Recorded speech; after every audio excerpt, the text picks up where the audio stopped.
Now we will talk about materials I found in English file pre-intermediate. So, not so many interesting materials actually, but I found some interesting texts and some interesting exercises in this book. Who knows you better, your mother or your best friend? In our weekly experiment, single people who are looking for a partner ask their mother and their best friend to help. This week's single person is Charlotte Ramirez, a 25-year-old web designer. Her father is Spanish and her mother is English. She lives in Brighton and she doesn't have a partner at the moment. Her mother, Alice, chooses a man she thinks is perfect for her daughter, and her best friend, Katie, chooses another. Then Charlotte goes on a date with each man. Which one does she prefer? I love going to the cinema, but I often feel like staying at home with a good book, says Charlotte. I'm quite friendly and sociable, and I get on well with most people. I think I have a good sense of humor. What kind of men do I like? Well, I like interesting men who can make me laugh. Physically, I prefer men with a really nice smile who are taller than me. And I don't usually like men with beards. I like men who are into literature and art and classical music. I'm not sure who's going to choose better for me. Both my mom and my best friend know me very well. Perhaps Katie could find me a guy who is physically more compatible, but my mother has known me for longer. Another text. The place is perfect, the weather is wonderful, but if you're with the wrong person, a holiday can be a disaster. Joe, 28, a flight attendant. Last October, I went on holiday to Thailand for 2 weeks with my girlfriend Mia. The holiday began well. We spent 2 days in Bangkok and saw the floating market and the royal palace. But things went wrong when we left Bangkok.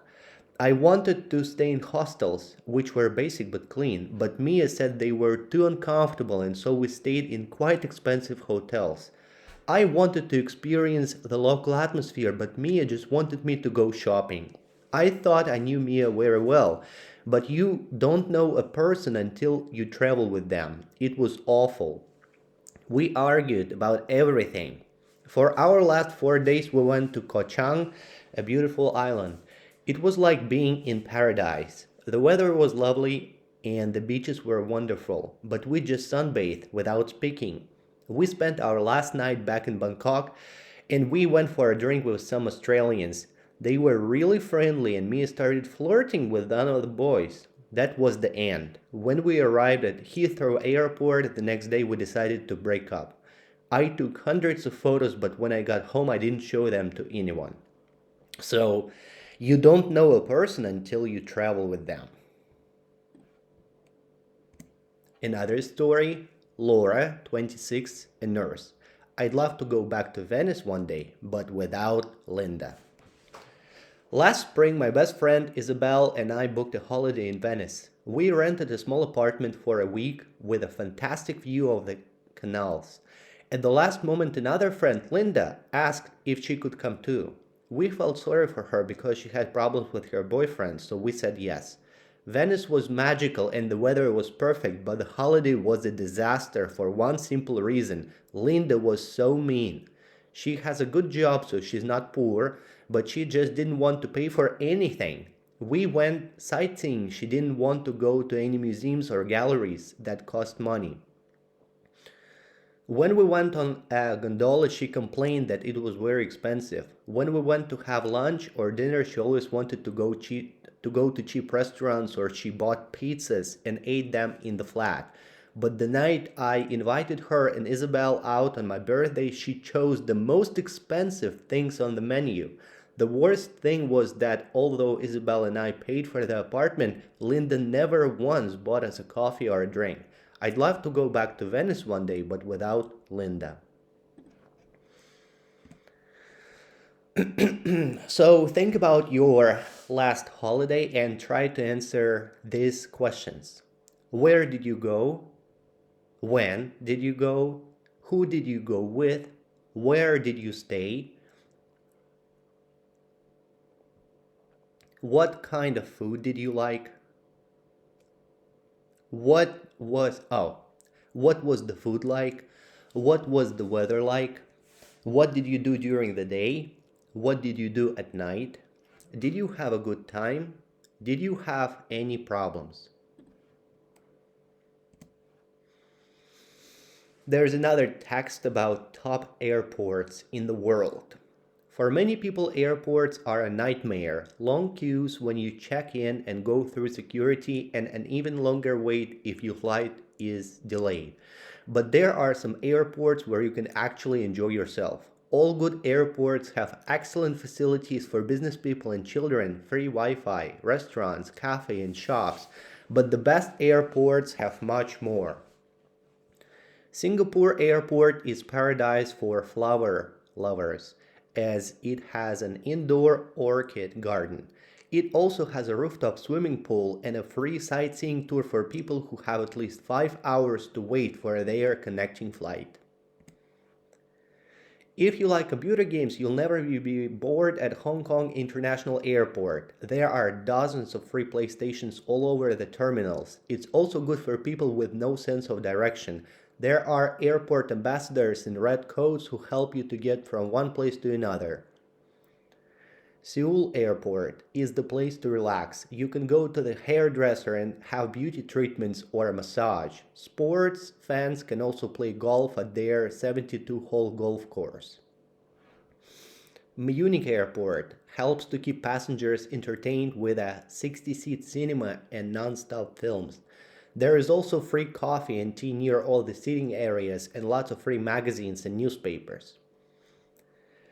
If you worry about your health and like to be near medical services at all times, Osaka Airport in Japan is the perfect place to wait as it has a dentist and doctor's surgery. And for people with animals, there is even a pet hotel. If you have a long wait between flights at Zurich Airport in Switzerland, you can rent day rooms with their own bathroom and kitchen and wake up call service. So you can have a shower and then sleep peacefully until you have to board your flight. There are some questions for you to answer. Do you think you read enough? Do you think you eat enough fruit and vegetables? Do you think you do enough sport or exercise? Do you think you drink enough water? Do you think you have enough free time? Do you think you eat too much fast food? Do you think you spend too much time online? Do you think you spend too much money on things you don't need? Do you think work or study too many hours? Do you think you have too many clothes? Do you think you do too much housework? Do you think you get too much homework? There is another text about happiness. Happiness is making soup. I love using leftovers in the fridge. There's something magical about making something delicious out of nothing. Happiness is sitting on the sofa on a winter evening with a box of chocolates, watching a feel-good film, preferably one that makes me cry. Happiness is listening to Don't Stop Me Now by Queen. As soon as I hear it, I immediately feel like getting up and dancing. Happiness is getting on the scales and seeing that I've lost a kilo even though I had a big meal the day before. Happiness is seeing my suitcase come out first at baggage reclaim at the airport. Happiness is finding a real bargain in the sales. I'm still wearing a Prada jacket that I bought incredibly cheaply in a sale 10 years ago.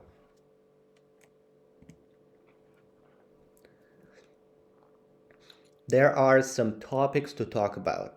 Something you don't mind doing in the house, something you like doing with your family, something you love doing in the summer, something you don't feel like doing at weekends, something you spend too much time doing, something you dream of doing, something you hate doing at work or school, something you don't like doing alone, something you are thinking of doing this weekend, something you think you're very good at doing. Match the phrases and pictures. I have a headache. So I think that's picture number 2. I have a cough. Picture number 4. I have flu. Number 5 of 3. I have a temperature. Number 5. I have a bad stomach. Number 6. I have a cold. Number 1.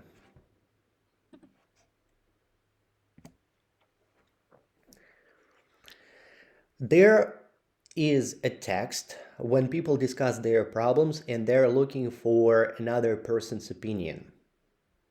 Are you a man who finds it difficult to talk about feelings and problems with your friends and family? Send us your problem and you will get advice from our readers. So, problem A. 3 weeks ago, I asked my girlfriend to marry me. We have been together for 18 months. It was an impulse, but now I'm having second thoughts. I'm deeply in love with her, but is this too soon? Please help. Our reader's advice. You felt it was right at the time, but for some reason now you are not sure. You clearly love this girl and I think you should go for it. I got married after 4 months of dating and we celebrated 30 years this year. You shouldn't do anything in a hurry. Fix a date 18 months from now, which will give you time to be sure you're doing the right thing. And don't plan too much. If you start booking restaurants and getting clothes for the big day, it will make things worse if you then change your mind. Problem B. My wife is running her first marathon in London and she really wants me to go and watch her. However, there is a business conference in New York the same weekend and my boss would like me to attend. What should I do? In my opinion, I don't think it's worth making problems at work. Why don't you suggest that she ask a girlfriend or a family member to go with her instead? You should be there. Maybe this is one in a lifetime moment for her. You can always keep in touch with colleagues on your phone. Problem C. My girlfriend wants us to spend 2 weeks in France in the summer with her family, but I find her sister really difficult to get on with. Should I go and risk having arguments all the time, or should I suggest separate holidays this year? This seems an easy one. Go, but try to avoid her where possible, and if you can't avoid her, then just smile and don't get into a conversation. You should tell your girlfriend how you feel. Be polite and, above all, be honest. You do not have to like her sister. If she really is difficult, everyone else will already know.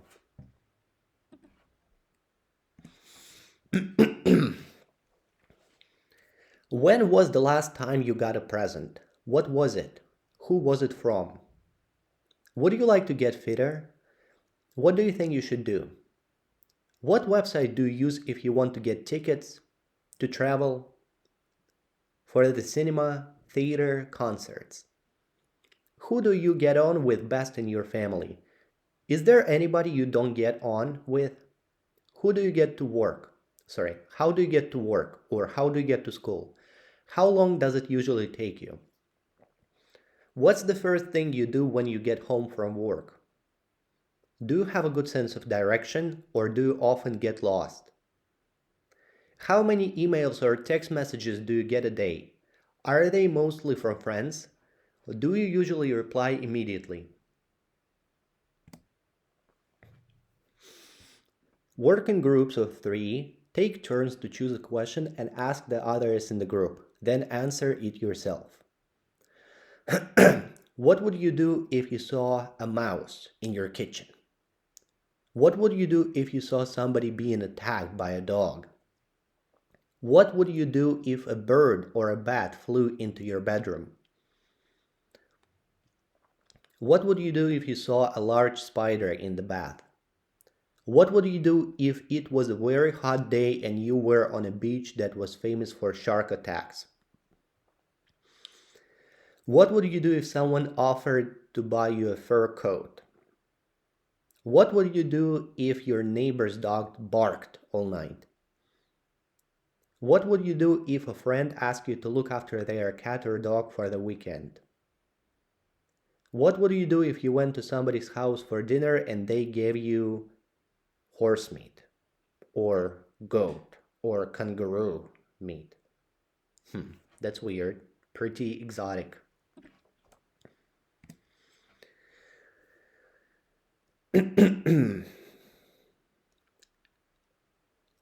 Do you choose what you wear the night before? Do you have anything to eat before you go to work? Do you use an alarm clock to wake up? How do you feel when you wake up? How do you get to work? How does this affect your social life? What time do you go to bed when you're working the next day? Would you like to change your working hours? Some phrasal verbs. Have you ever forgotten to turn your mobile phone off in a concert or the cinema? Do you throw away old clothes or do you give them to other people? Do you enjoy trying on clothes when you go shopping? Do you often go away at the weekend? Where to? Before you go shopping, do you usually write down what you have to buy?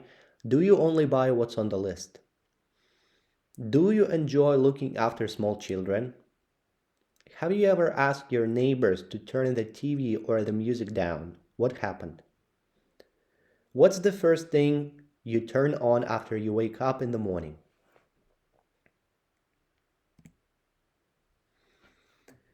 News around the world. So, some stories. Australia. In Sydney, early in the morning, some swimmers were having a swim in an outdoor swimming pool which was very close to the sea. The swimmers were very surprised when suddenly the pool assistant started shouting, "Get out of the water! Quickly!" The swimmers immediately got out. Then they realized that there was a shark at the other end. Fortunately, none of the swimmers were hurt and the shark was caught in a net and put back into the sea. Story from England. Security guards at Stansted Airport were amazed when they saw a dog getting off a train and walking on its own towards the airport terminal. They caught the dog and took it to the police. Thanks to a microchip in its neck, they discovered that its name was Diesel and that it belonged to a woman called Sarah Chapman who lived in London 50 kilometers away.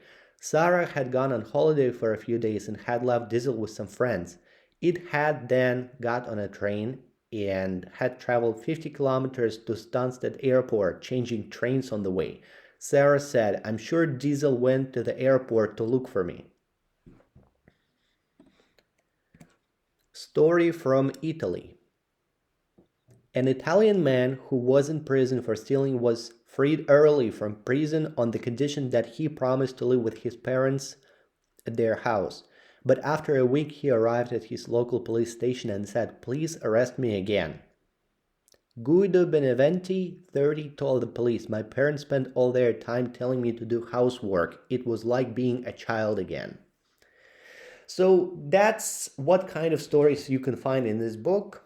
Not so many useful materials, not so many interesting stories, but from time to time you can find something you can use for studying. Sometimes it helps. Sweden. Airport workers in the luggage area at Arlanda Airport in Sweden were surprised to see an old lady sitting on the luggage belt next to her suitcase. She had put her luggage on the belt and then had sat down on the belt herself. A spokesman at Stockholm's Arlanda Airport said, "Unfortunately, she did not understand when she was given check-in instructions. She got on the belt together with her bag. Luckily, it wasn't a long ride, only a few meters."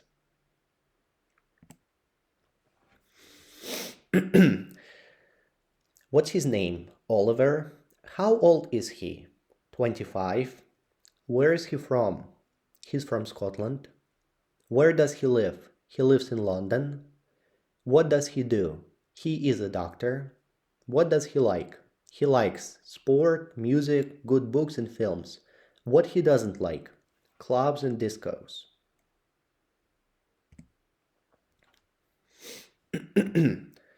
Painting courses in Tuscany. Learn to paint in Tuscany, Italy. 1 week courses from April to October. Your accommodation in Tuscany is included. Beginners welcome. Email us for more information at paintuscany@blueelephant.com. Golf lessons in Florida. 1 or 2 week courses in different parts of the state. Professional golf coaches, all levels, beginners to advanced. Small groups or private lessons. For more information, email us at info@golfinflorida.com. There are some useful phrases from that book. Go abroad. Go away for the weekend. Go by bus, car, plane, train. Go camping. Go for a walk. Go on holiday. Go out at night. Go sightseeing. Go skiing. Go walking. Go cycling.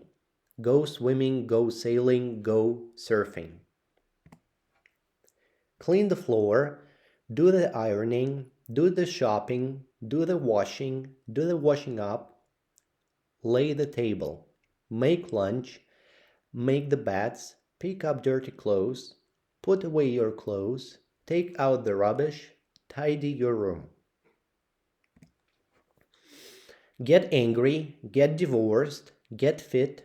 Get lost. Get married. Get nervous.